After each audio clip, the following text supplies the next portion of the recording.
saja. Kalau kendaraan besar kayak truk gitu kayaknya enggak. Sementara itu pemirsa, ribuan korban terdampak banjir dan longsor di Sukabumi hingga kini masih mengungsi. Tidak hanya itu, hingga kini tim SAR gabungan masih terus melakukan pencarian terhadap 2 korban hilang.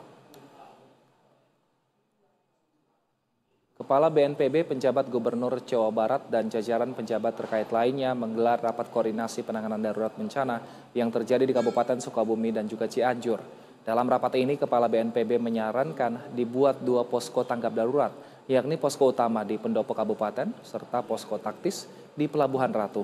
Data BNPB hingga hari Senin pagi mencatat setidaknya ada 6.312 kepala keluarga terdampak bencana, di mana 3.064 orang diantaranya mengungsi. BNPB juga merilis data korban jiwa termasuk korban yang masih dalam proses pencarian.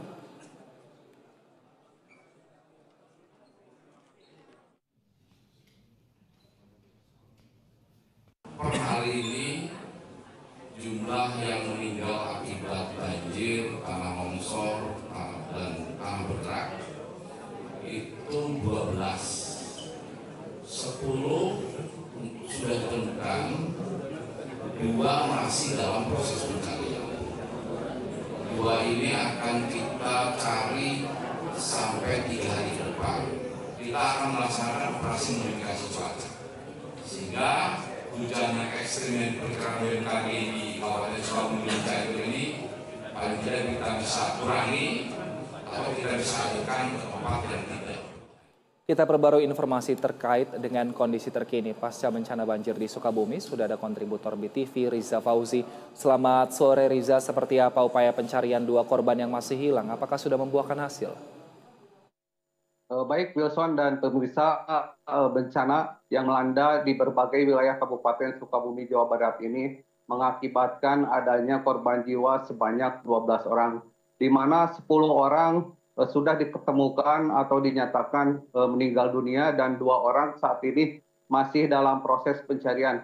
Di mana saat ini saya sedang berada di Kampung Darmawangi, Desa Sari, Kecamatan Pabuaran, Kabupaten Sukabumi. Ini menjadi lokasi longsoran yang menimbun salah satu warga bernama Bapak Ojang dengan usia 53 tahun. Awal kejadian yaitu korban pada Rabu tanggal 4 Desember 2024, korban hendak pergi ke sawah untuk melihat kondisi sawah yang habis diguyur hujan, namun tidak menyangka bukit tebing setinggi 20 meter itu longsor menerjang pesawahan dan menimbun salah satu warga di sini. Dan adapun satu warga lainnya yang masih dalam pencarian juga ada Ibu Ros yang berusia 80 tahun, namun berbeda lokasi dari sini. Yang Ibu Ros itu berada di Kampung Rambai, Desa Rambai, Kecamatan Tegal Bulet. Demikian.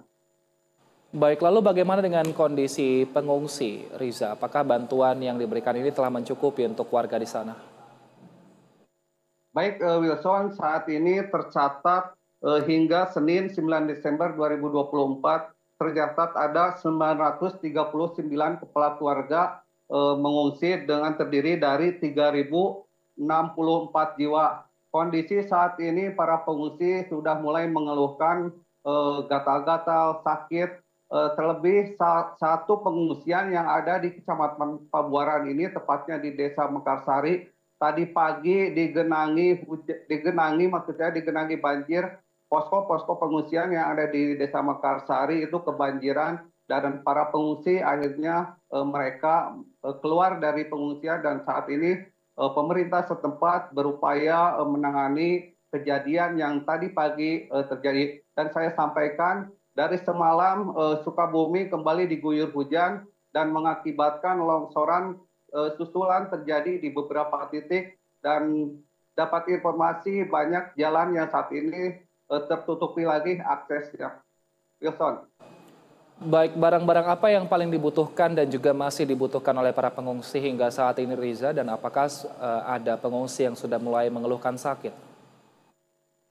Baik, Wilson, saat ini para pengungsi membutuhkan bahan-bahan makanan dan pakaian, serta paling mereka butuhkan yaitu sarana air bersih karena hingga kini saluran air bersih atau PDAM di berbagai wilayah yang ada di Kecamatan Sagaranten, Pabuaran, Tegal Bulat itu kondisinya rusak akibat diterjang banjir. Mereka mengharapkan kepada pemerintah setempat agar sarana air bersih cepat diadakan di beberapa titik pengungsian. Begitu Wilson. Baik, bagaimana dengan akses ke wilayah di sana? Apakah sudah mulai bisa dilalui atau memang masih ada jembatan yang masih rusak dan belum diperbaiki, Riza? Baik Wilson, sejak Minggu pagi kemarin bantuan dari berbagai pihak sudah mulai berdatangan. Itu kenapa? Karena kondisi jalan sudah mulai bisa dilalui oleh kendaraan kecil. Namun untuk kendaraan besar seperti truk untuk membawa logistik ke wilayah terdampak, yaitu yang ada di Kecamatan Sagaranten, Pabuaran, dan Tegal Bulat itu belum bisa masuk atau belum bisa tembus. Adapun untuk lokasi yang saat ini kondisi jembatan-jembatannya terputus atau terisolir itu pemerintah setempat bersama relawan menggunakan motor-motor rel untuk membawa logistik atau bantuan yang dibutuhkan oleh korban-korban bencana pergerakan tanah, banjir dan lain sebagainya. Wilson.